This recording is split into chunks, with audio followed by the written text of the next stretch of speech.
ಶಿರಹಟ್ಟಿ ಪಟ್ಟಣ ಪಂಚಾಯತ್ ಎದುರು ರಾಜ್ಯ ಪೌರ ನೌಕರರ ಸಂಘ ಶಿರಹಟ್ಟಿ ಶಾಖೆ ವತಿಯಿಂದ ಪಟ್ಟಣದ ಪೌರ ನೌಕರರು ಕೈಗೆ ಕಪ್ಪು ಪಟ್ಟಿಯನ್ನು ಧರಿಸಿ ಅನಿರ್ದಿಷ್ಟಾವಧಿ ಮುಷ್ಕರವನ್ನು ಕೈಗೊಂಡಿದ್ದಾರೆ.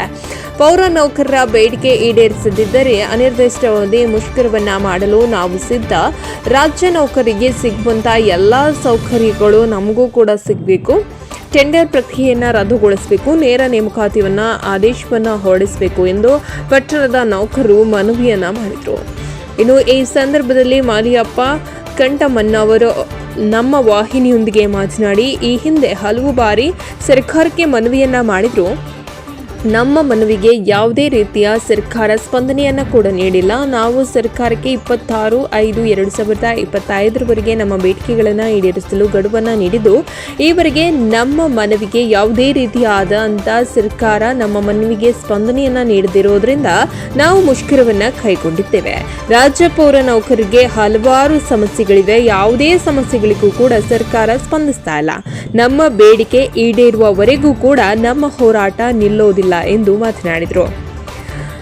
ವರದಿ ಬಸವರಾಜ್ ನವಲಗುಂದ, NKS TV4 ಶಿರಹಟ್ಟಿ.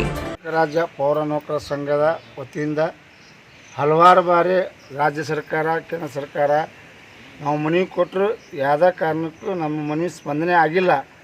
ಆದ ಕಾರಣಕ್ಕೆ ನಾವು ಈ 26ನೇ ತಾರೀಕು ಮಟ್ಟ ಗಡುವು ಕೊಟ್ಟಿದ್ವಿ. ಗಡುವು ಮುಗಿದಿದೆ. ಗಡುವು ಮುಗಿದ ನಂತರ ಅಂದಿಷ್ಟ ಕಾಲ ನಾವು ಮುಷ್ಕರ ಮಾಡಲೇಬೇಕು. ನಮ್ಮ ಸಮಸ್ಯೆಗಳು ಭಾಳ ಇದ್ದಾವೆ. ಯಾವ ಸಮಸ್ಯೆಗಳು ಈಡೇರಿಲ್ಲ.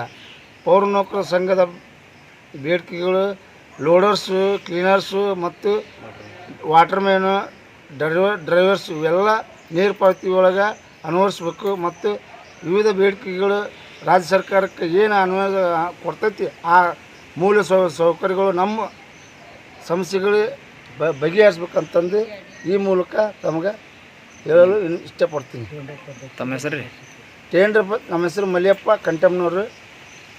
ಟೆಂಡರ್ ಪದ್ಧತಿ ರದ್ದುಗೊಳಿಸ್ಬೇಕಂದು ಮೇನ್ ನಮ್ಮ ಒತ್ತಾಯ. ಮತ್ತಂದ್ರೆ ರಾಜ್ಯ ಸರ್ಕಾರಿ ನೌಕರರಿಗೆ ಏನು ಸೌಲಭ್ಯ ಕೊಡ್ತಾರ ಆ ಸೌಲಭ್ಯಗಳು ಎಲ್ಲವೂ ನಮಗೆ ಪೌರ ನೌಕರ ಸಂಘದವ್ರಿಗೆ ಸಿಗಬೇಕು. SFC ಒಳಗೆ ನಮ್ಗೆ ಅನುದಾನ ಬಿಡುಗಡೆ ಆಗ್ಬೇಕು. ಆ ಅನುದಾನದೊಳಗೆ ಪೇಮೆಂಟ್ ಆಗ್ಬೇಕು.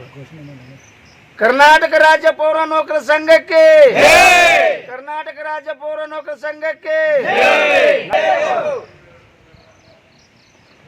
ಏನೇ ಬರಲಿ, ಏನೇ ಬರಲಿ